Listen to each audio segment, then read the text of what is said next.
जब से जब से भाजपा की हुकूमत बनी है मरकज़ में और बिहार में जदयू और भाजपा की हुकूमत है, अक़लियतों को तरह तरह से परेशान किया जा रहा है। तलाक बिल का मामला हो, बाबरी मस्जिद राम जन्मभूमि भूमि का झगड़ा हो, NPR NRC का मसला हो, और हत्ता कि अब मामला ये है कि कोविड-19 का जब सरकार विफल हो गई तो इसको भी कहीं न कहीं धर्म से जोड़ दिया। और नतीजा ये है कि तबलीगी जमात के साधु संत, जिसको राजनीति से कोई सरोकार नहीं होता और जिस मुल्क में ये कहा जाता है कि मेहमान देवता के समान है, सरकार के इशारे पर और जनसंघ के और RSS के मीडिया के दुष्प्रचार के नतीजे में तबलीगी जमात के लोगों पर नाजायज़ मुकदमा किया गया और कोविड का एक्ट लगाया गया और फॉरेन सिविल एक्ट के तहत उन पर मुकदमा दायर किया गया है। और ये भी मामला ये है कि देश के विभिन्न जगहों पर मद्रास हाईकोर्ट ने इस केस को एडमिट ही नहीं किया।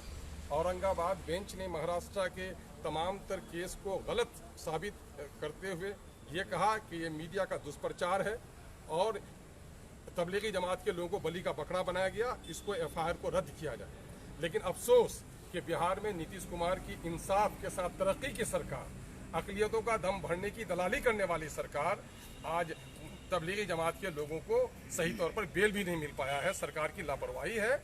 हम कहेंगे कि अदालत का मामला है ज़रूर, लेकिन गवर्नमेंट को इख्तियार है कि फॉरेनर एक्ट के तहत जो इन पर मुकदमात लगाए गए हैं और गलत मुकदमात इन लोगों पर लगाए गए हैं, गवर्नमेंट खुद सिफारिश करे कि चूँकि इनके दरोगा ने केस किया है, कोर्ट ने केस लिया, कोर्ट में समाअत है, हुकूमत को इख्तियार है कि इस किस्म के गलत किस्म के मुकदमात को वापस लिया जा सकता है।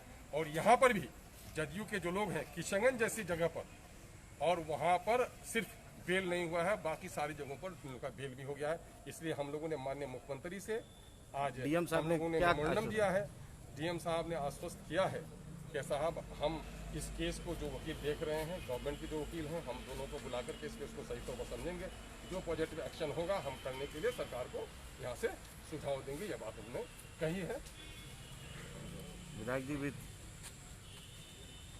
हिंदुस्तान में एक देश एक कानून एक संविधान, लेकिन यहीं पर इसी हिंदुस्तान में बम्बई में अलग है, दिल्ली में अलग है। दिल्ली में जो भी जमाती पकड़े गए या बम्बई में पकड़े गए या बिहार में पकड़े गए, सारे लोगों को जमानत मिल गई, लेकिन सिर्फ किशनगंज में जमाती को अब तक जमानत नहीं मिला है।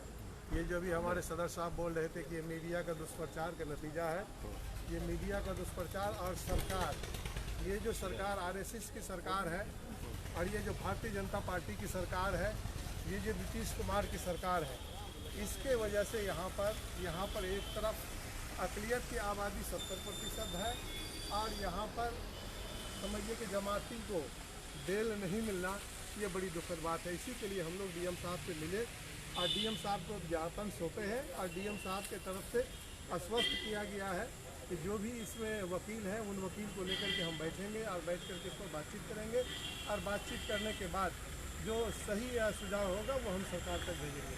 यही बात अभी हुई है।